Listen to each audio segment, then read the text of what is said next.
Thousands of local jobs right at your fingertips at KELOLAND Employment. Search, research area employers, even create job email alerts. Your job search just got easier with KELOLAND Employment at KELOLAND.com.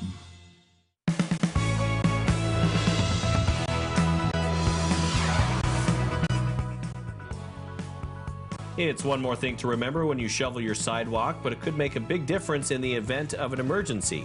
Plus, a Sioux Falls man is trying to move on after losing several dogs in a house fire. And how the city of Sioux Falls is honoring the legacy of Dr. Martin Luther King Jr.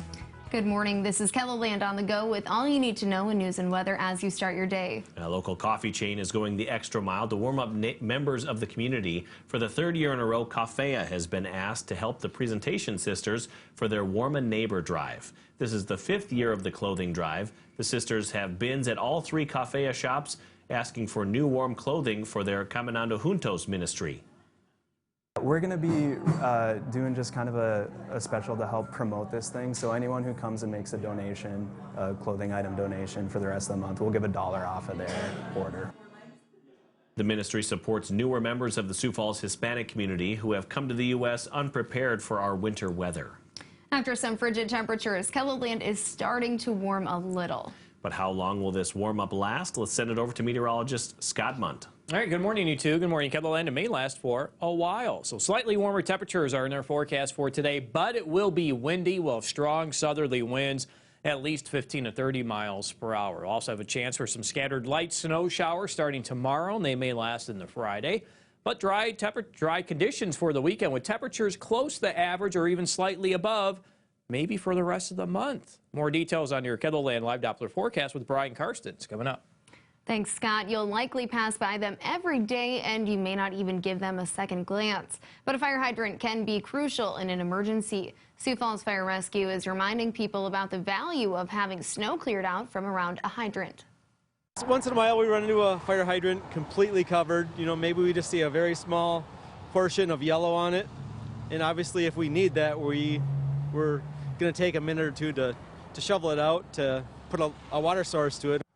Sioux Falls Fire Rescue also posted a video on their Twitter page about this topic. You'll find a link to it in this story at KELOLAND.com.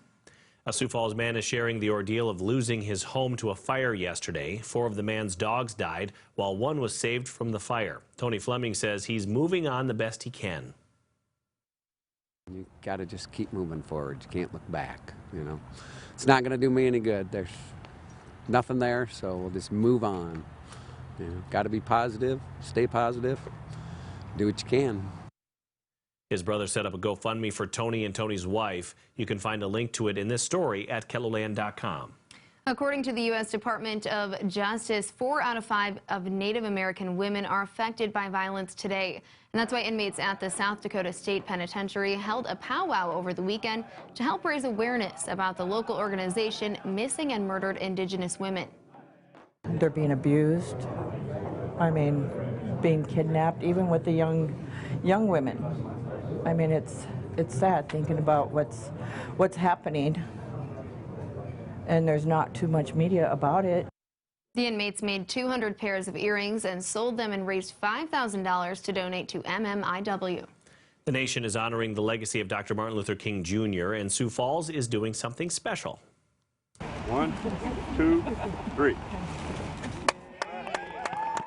On Monday, city leaders unveiled a sculpture of Dr. King. It stands in Van Epps Park, near where he stayed when he visited Sioux Falls. Sculptor Porter Williams says it's an honor to create this tribute. He hopes it inspires people to carry on Dr. King's vision for years to come.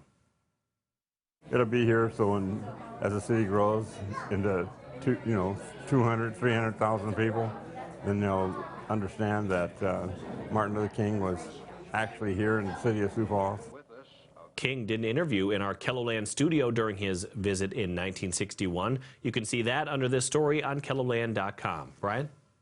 All right, and as we check weather, a couple quick updates. We've got blowing snow issues. We've talked about that. The Weather Service has just issued a winter weather advisory for Roberts County. It also extends over into the Britton and Webster area, also including Grant County and Milbank. So be advised that you're going to have to deal with some issues on roadways, and I think that's also true in a few other spots.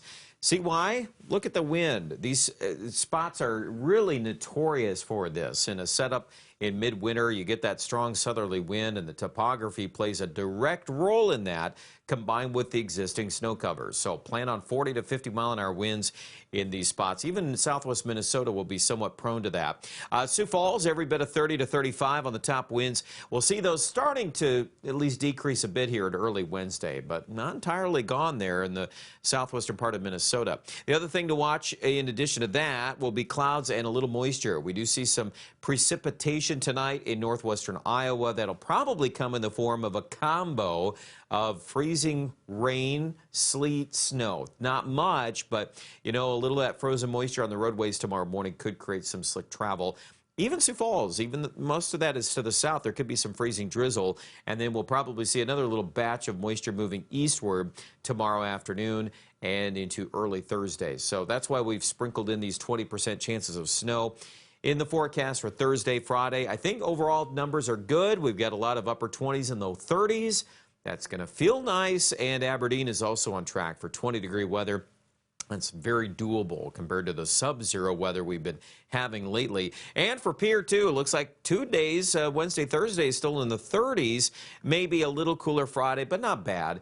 And Rapid City, you're going to finish up in big-time territory. A lot of 40s, even a couple days near 50 in the 7-day forecast. Thanks, Brian, and thanks for joining us for KELOLAND on the Go. Be sure to join us on air for midday in KELOLAND. Until then, you can get up to the minute developments right here on KELOLAND.com. Now go have a great day.